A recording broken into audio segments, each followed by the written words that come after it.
साथ UPSC aspirant है और इनका ये मुद्दा है कि पिछले कई टाइम से ये यूपीएससी की प्रिपरेशन कर रहे हैं। दौरान कोविड आ गया, कोविड की वजह से इनका एक आखिरी अटैम्प्ट था और एक दो अटैम्प्ट जिनकी वजह से आखिर यूपीएससी में सिलेक्शन नहीं ले पाए, उनकी वजह इनसे जाने की कोशिश करता है। तो सर आपका आखिर क्या मुद्दा है इसके बारे में? और सर बात यह है कि 2020-21 में आप तो जानते हैं कि कोरोना की कितनी बड़ी लहर हुई है।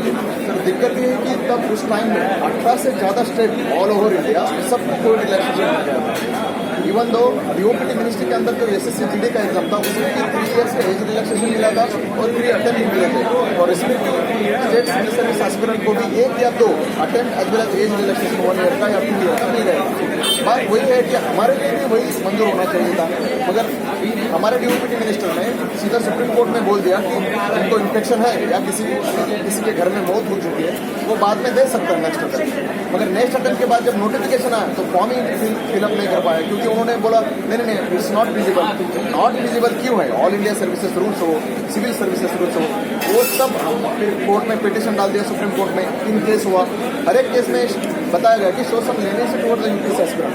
फिर भी पार्लियामेंट में क्वेश्चन रेज किया, 10 बार रेज किया, एक बार में हर बार वही रिप्लाई आता है it is not visible, it is not visible. बात वही है कि हर एक रूल को क्रॉस चेक करवा दिया है। रचना के जो पहला केस वाला था उसने तो बोल दिया कि it is executive decision, you can take that decision. दूसरा केस हुआ था अभिषेक आनंद सिन्हा का, उसने बोल दिया शो सम लेने से नरमाई से उनके साथ पेश आओ, ओके, यूपीएससी एस्पिरेंट के साथ।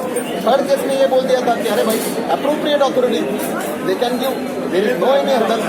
मेरा मानना है कि इतना सब कुछ होने के बाद, और सबसे बड़ी बात है डिपार्टमेंटल स्टैंडिंग कमेटी का 112 वाला रिपोर्ट था, उसमें रूलिंग पार्टी की भी कुछ मिनिस्टर है एज वेल एज एमपीज है, उन्होंने लिख दिया कि रिकमेंड कर दिया कि अरे भाई यूपीएससी वालों को दे दो कंपल्सरी, बिकॉज कोरोना उनके लिए भी था।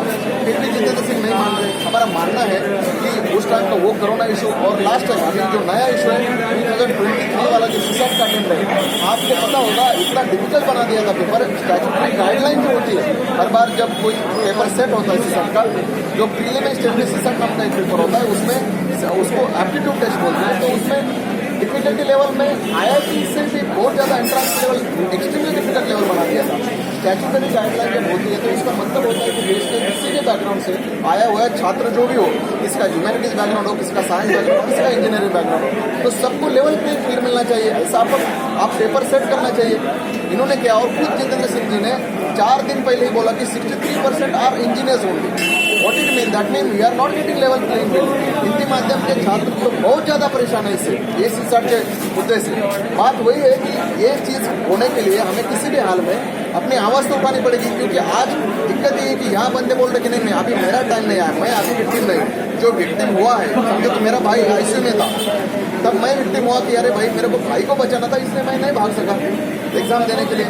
अभी कुछ लोगों को लग रहा है नहीं सीसैट में इस बार मेरा कॉलेज, अरे गारंटी नहीं भाई तुम्हारा अगली बार क्वालिफाई होगा। या कई बंदे हैं जिनका मेन 4 मेन दे रखे, 4 इंटरव्यू दे रहे, but they are still not able to crack this CSAT. तो ये मुद्दा है, हर एक को लगता है कि नहीं अपनी बारी आने के बाद देखेंगे, इसलिए हम पूरे अवेयरनेस कैंपेन कर रहे हैं ताकि 19 दिसंबर को किसी भी हाल में ये पूरा नेशनल प्रोटेस्ट बन जाए, क्योंकि यूपीएससी का हर एक बंदा इससे परेशान है। मेरा मानना इतना है कि किसी भी हाल में ये पॉलिटिकल मोबिलाइजेशन बड़े स्केल पे कर रहे हैं, सबसे बड़ा प्रोटेस्ट हिस्टोरिक प्रोटेस्ट बनने वाला है। सर आपको